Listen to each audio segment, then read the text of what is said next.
Shaping. This is the special sauce, the secret herbs and spices of training.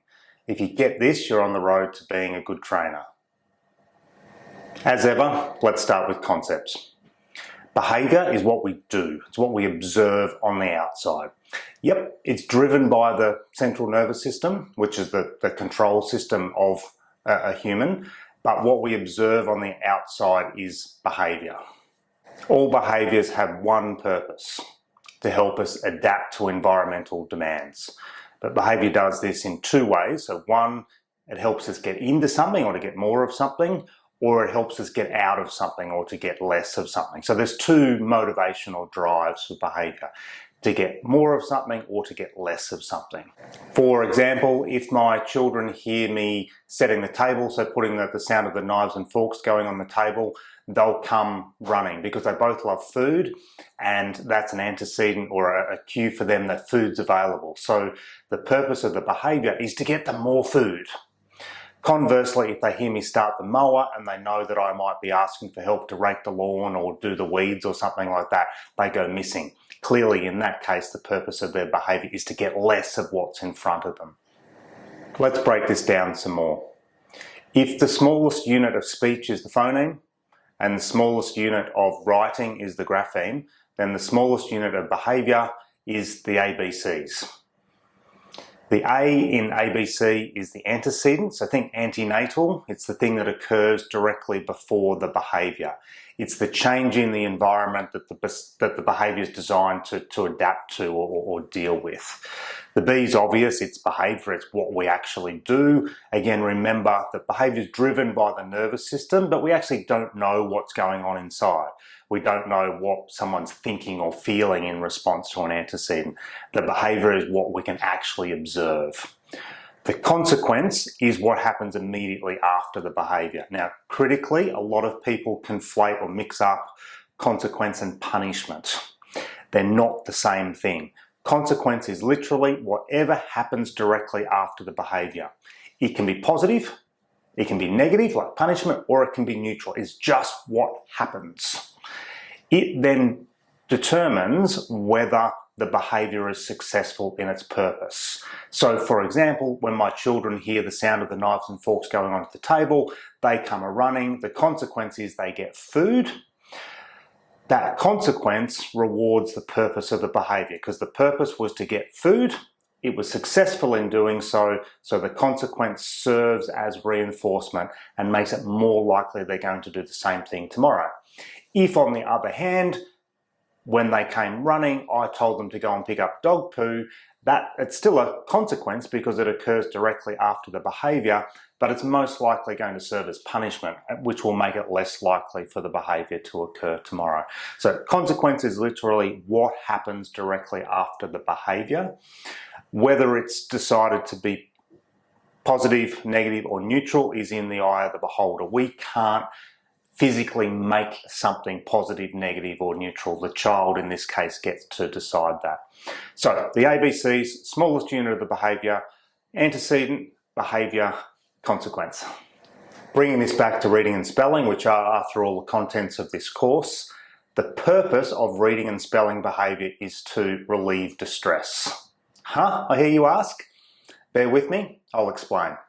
Remember that all behaviour is driven by past reinforcement.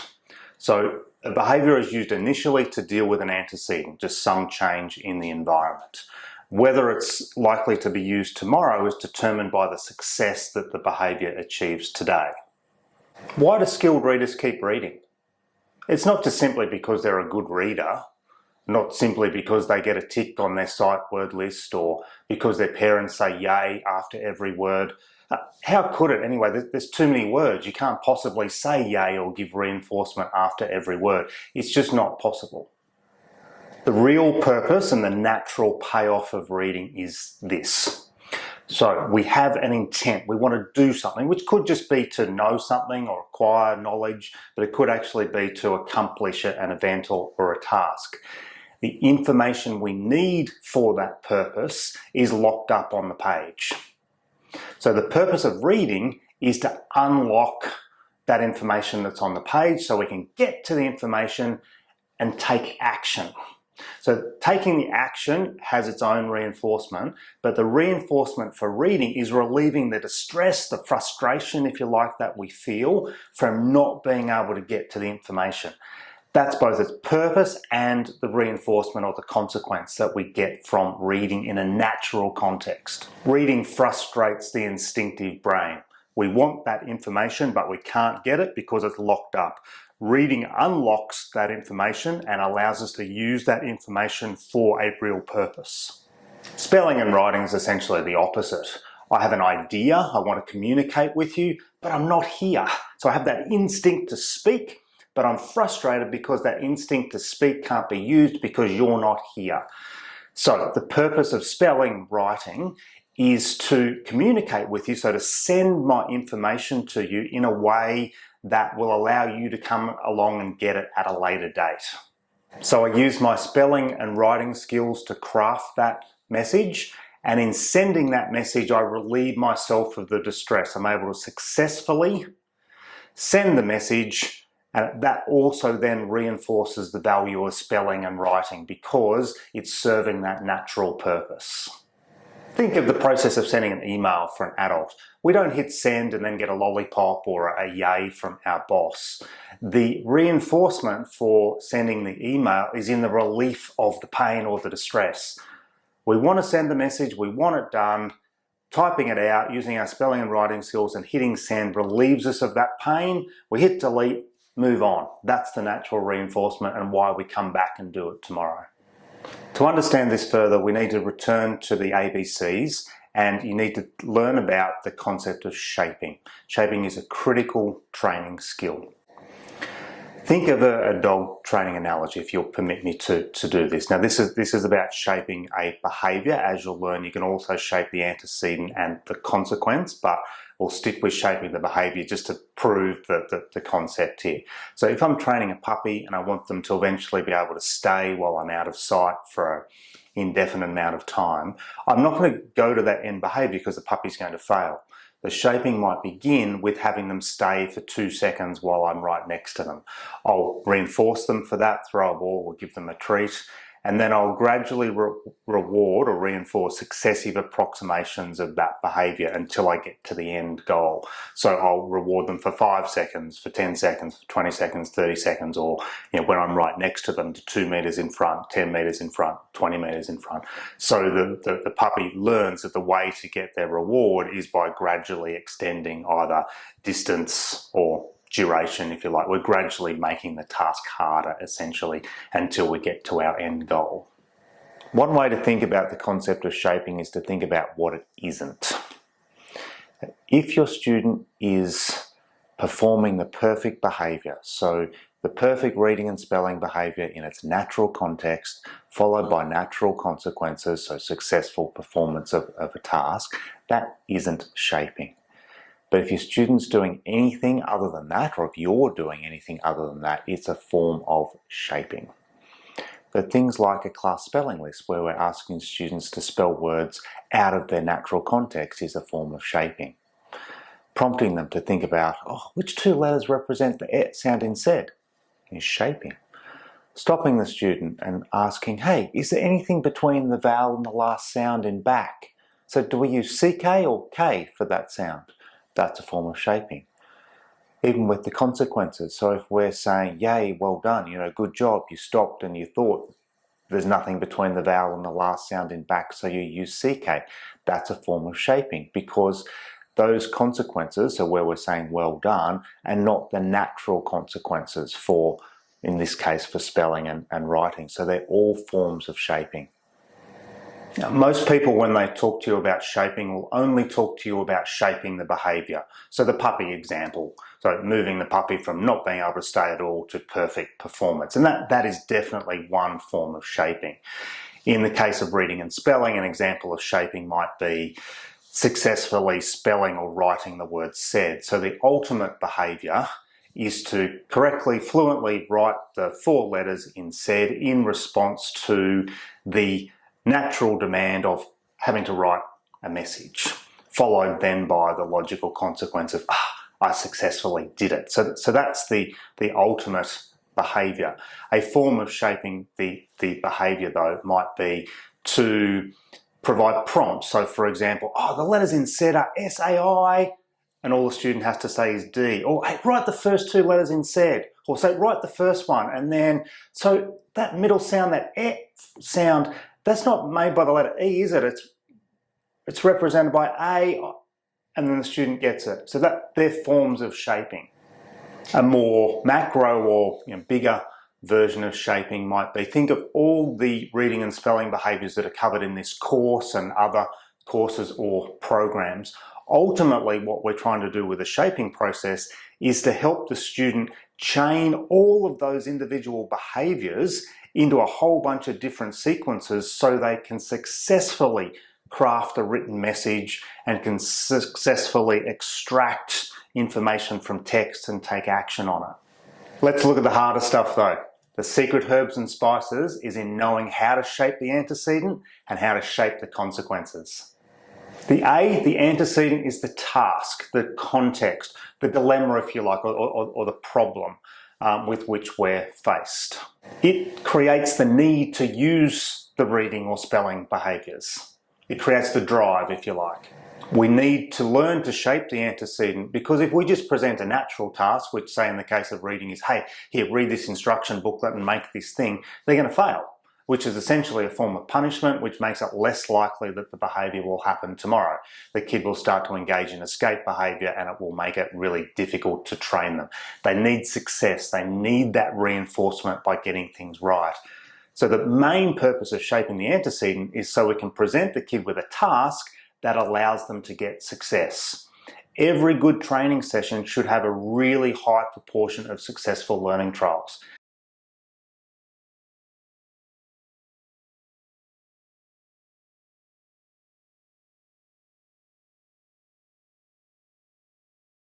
If we have a training session that has too much distinction or saying no to the child, or no, you do it this way, or no, stop, think, you've done that wrong, that's going to act as punishment. And again, the kid will remember tomorrow, they'll become conditioned to see your training, you yourself as the trainer, as distressing and something to be escaped.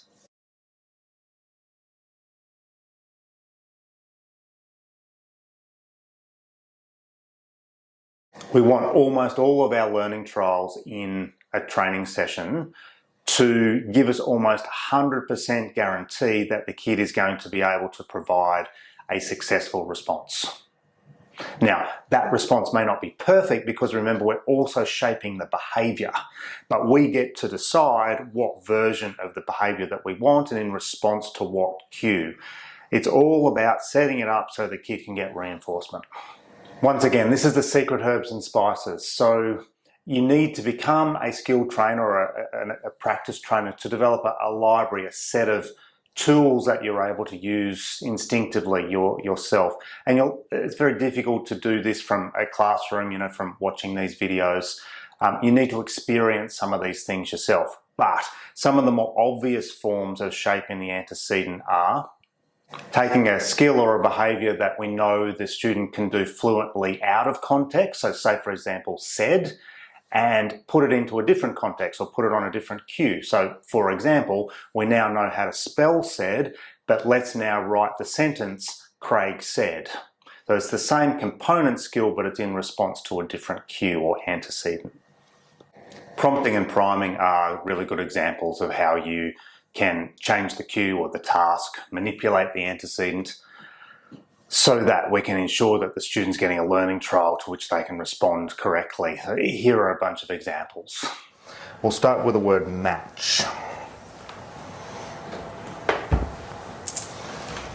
Remember to make the vowel a different colour.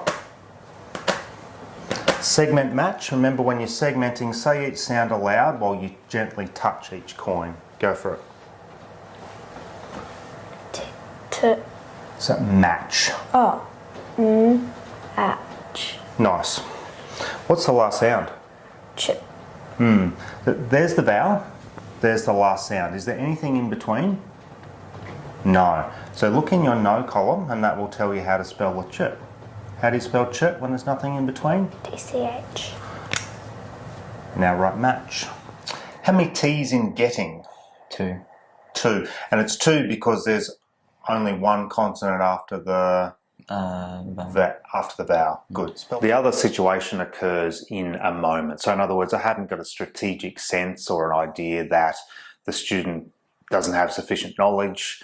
It comes to me in the moment. Sometimes it's unconscious. It might just be the cues provided by their lip movements before they give a response, or it might be the starting point of a pencil on a page. It's often difficult for an experienced trainer to explain why they know or feel like a mistake is about to happen, but we do. So in those moments, we need to jump in, because remember, if we cross our fingers and sit there and hope, it's likely that we're going to make a training error. So the student's going to make a mistake. That's our fault. So if you feel like you're mentally crossing your fingers and hoping, jump in and prompt. Better to over prompt, get a correct response, than it is to under prompt, cross your fingers and get an incorrect response. 8, which is the past tense of eat. Today I will eat. Yesterday I ate. Same letters, just in a different order. What's the last letter? One you need on the end. E. E, good. So now write 8 beside it here. Okay, so put an M on the front of that. What's that word? So it was 8, now it's mate. Mate. Mate, good. Change that into make. So just rub out a letter, change it into, hang on, leave that there. So you still have the A sound in make. So it's A, and then, yes, the third sound you need to change. Good. Okay, close. Thanks. So think, yeah. Think. Today I will think, yesterday I Thought. Priming's similar to prompting in that it's designed to prevent errors from happening and to obtain correct learning trials.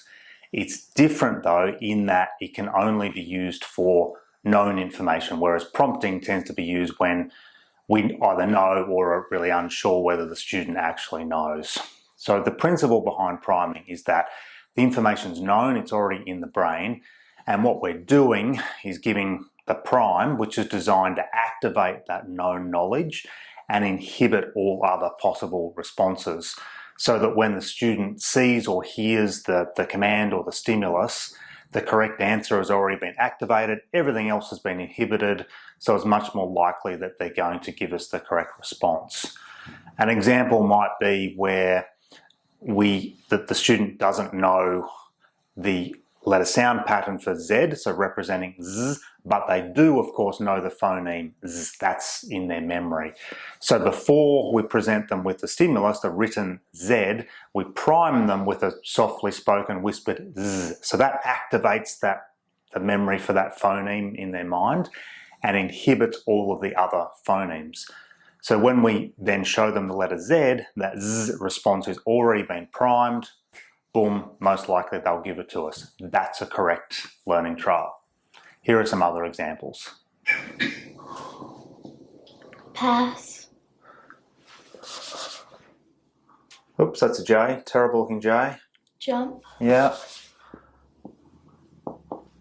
Last. R. Pass. Say R. Ah. Pa. Pause. Pass. Oops, that's a J, terrible looking J. Jump. Yeah. Last. R. Pass. Say R. Ah.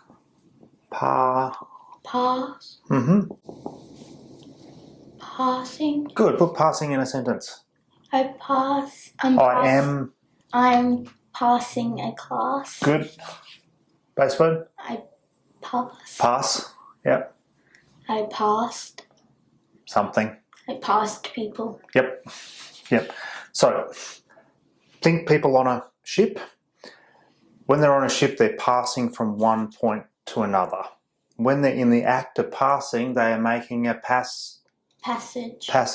And someone who's making a passage is a passenger. If there's more than one of them, It's passengers. Passengers, yes. So a journey that can be made from one point to another is Passable. passable, which means you are able to Pass. through it. Who does the passing? A passenger, Yep, and passengers make a passage, passage. And if you make more than one of them, you make two passage, passage. passages, Yes, well done. So one, passage, two. passages, Yep. When you're making a passage, you are passing, passing. When you've already done it, you have. past, When you are passing, you are making a passage. passage, Yep, someone who makes the passage is a. passenger, Brilliant. Thank you. Good. The letter Z making Z. Okay. Yep. Just giving her a little prime there, so making sure we get it. I prime the A. She sees the letter U, and she gives me a nice clear A. We'll just do that again. What sound? Good. Just distracting her a bit here. Priming. Awesome. So I just primed a bit. We got a correct learning trial. Ash. So last time we did this together, even though she knows the letter sound pattern for A and then SH, she had difficulty reading ash. So I was just giving her a little prime there to make sure we got it right. Stop. Good. So because we were a little unsure about you representing I just gave her a little prompt again, looking for correct learning trial. Say the whole thing. Good. What's the name of that letter? O, Now this word is on. on, What's the first letter in on? O, Second letter? N, What sound? F, What sound? E, So that's the letter L. What sound?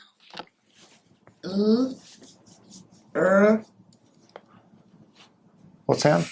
All. So that's an example of priming. So he has the memory for all in there, but when he saw that letter, he didn't access it. So by priming him, so just before he saw the letter L, I whispered all, which warms up that memory and inhibits all of the other speech sounds. So it makes it basically, really highly likely that he'll give you all. So that's what we call a correct learning trial. So another, but by no means final, form of shaping the antecedent comes directly from our course materials. For examples, in the second section of the course, we teach students a method, a concept, if you like, that allows them to determine how to spell the phoneme j at the end of short vowel words. So, for example, fridge ends in DGE and fringe GE. Okay, so that's a concept. It's something that they learn in the context of those short vowel words and those particular lessons. So most students with enough training obviously will respond to, spell fridge, spell fringe, spell edge, or, read these words, read these sentences. They'll learn to respond correctly.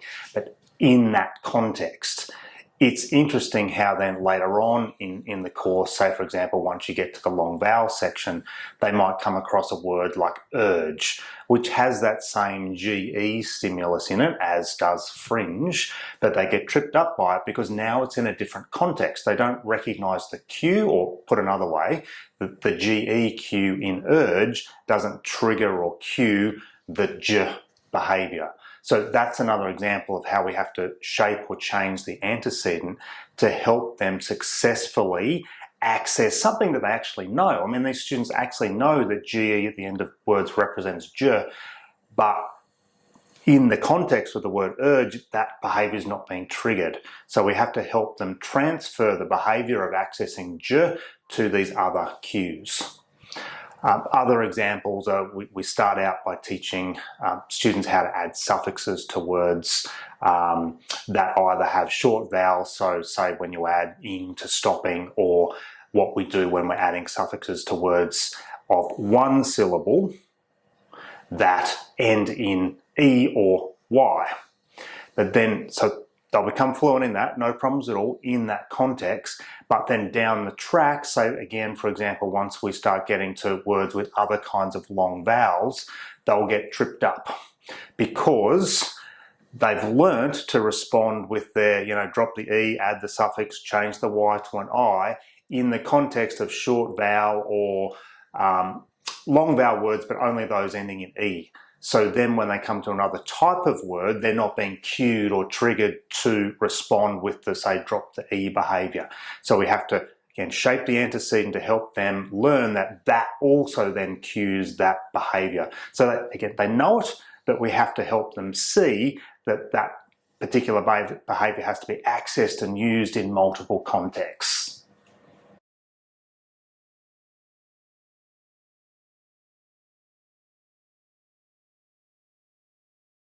Remember that ultimately the natural reinforcement associated with spelling or ultimately writing is to be able to relieve the distress of needing to send someone a message. So that's ultimately the reinforcement that we want the kid to get from spelling. But that can't happen to begin with, because if we just present a natural task, mate, you got a problem, you need to send it to me in writing, they'll fail. Okay, which again, like the example I use with the shaping the antecedent section, if we set up a task where the kid's going to fail, the consequence will serve as punishment. It will make them less likely to want to do it tomorrow. So we have to begin either by using external reinforcement, which again is why it's often easier for parents, because they have control over afternoon tea or a bit of screen time or something like that. But usually the most effective way is not to use external reinforcement. It's actually to set up your task, your training session, so that successful performance equals successful escape. So remember, ultimately the natural consequence of spelling or writing, this also goes for reading as well, of course, I'm just using spelling and writing as the example. The ultimate consequence is escape. It's relief of distress. So if we can set up the task so that they may not be able to, in the case of spelling, be able to craft a perfect message, right? But they can still escape us and get out of the training situation.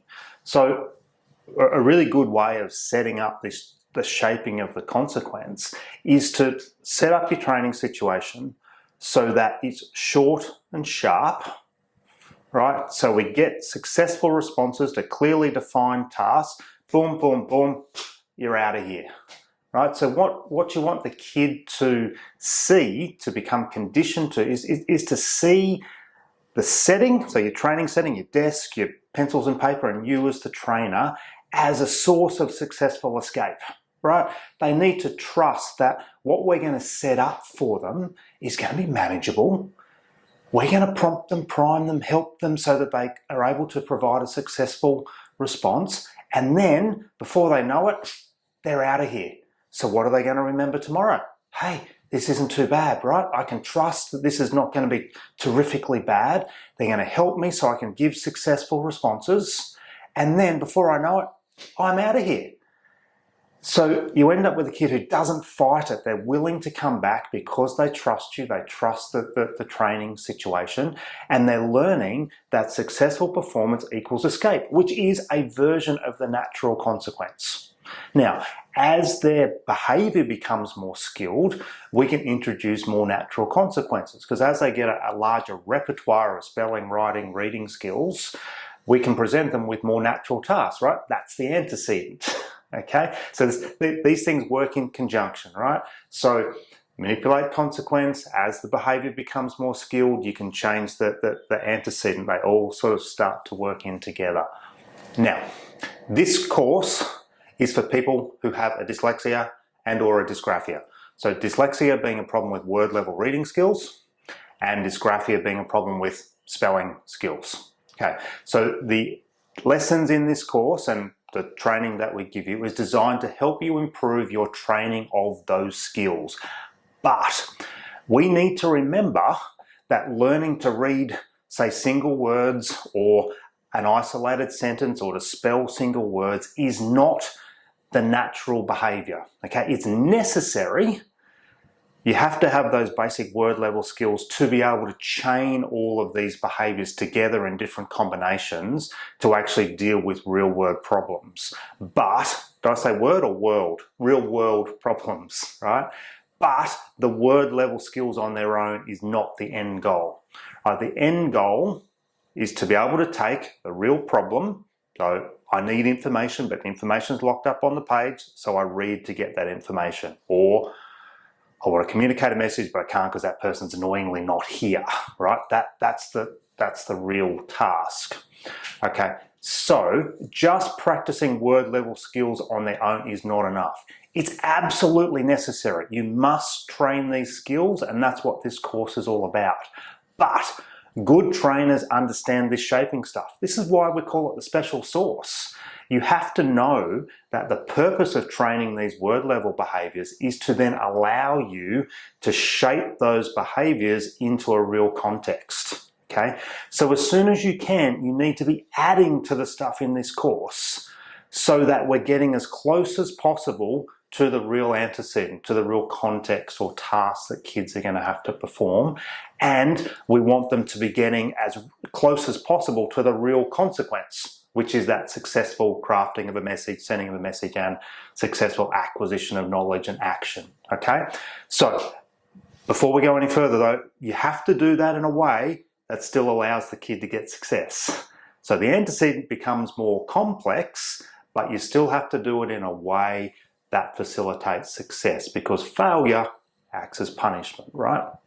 So something that I would suggest to parents and clinicians is, as soon as you possibly can, try to put reading into a context that allows kids to access knowledge that might actually want and be able to take action on. So if it's a boy or girl, even doesn't really matter, who's interested in Minecraft, if we can get them reading sentences, sections out of a Minecraft book which allows them to take action in their game or something, fantastic. Or Lego instructions, or even, God forbid, video game instructions. You know, the number of people who say, oh, can't read a book, but geez, he's not too bad with the instructions on a video game. Why is that?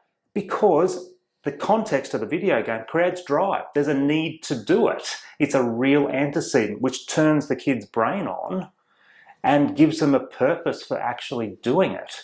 So we need to do that. We add to this, to the stuff in this course, or if you're using other kinds of teaching materials, you need to add to those as well, right? Same with writing. So, you know, if you're at home, say even for afternoon tea, you can suggest that the child has to write you a note to ask what they want for afternoon tea. Ah, you want barbecue shapes? Excellent. Here's your barbecue shapes. So it's showing them that there's a purpose for writing. You communicate a message, you get the resources that you need. Now, final thing here, we could go on about this all day, but let's make this the final thing. Generally speaking, I'm all for perfect performance. So for example, if I'm training a puppy, I'm training the puppy to sit, I'm going to get it right every time. So I want them sitting at 90 degrees to my leg, looking in my eye, for example. That's what I'm going to reinforce. That's fine for a puppy because they might only have to learn 50 behaviours. It's not that difficult, both for the puppy and also for the trainer to keep track of. But kids, we're talking here about thousands and thousands of behaviours chained together in thousands and thousands and thousands of different contexts. It's impossible to have the goal of always getting perfect behaviour, right? So you're always shaping some version of the A, the B, or the C. It's unlikely you can do all of them perfectly at once. So back to my barbecue shapes example. If on that given day, the kid, say, leaves the S off the end of shapes, so what? Okay, we can always shape that behaviour. It's a version of the final behaviour. What we might be looking for in this case is to present the child with a natural antecedent and show them the natural consequence that follows. Show them that they can deal with this by performing a version of this behaviour, and hey presto, you get what you want. Therefore it's worth applying your calories to tomorrow.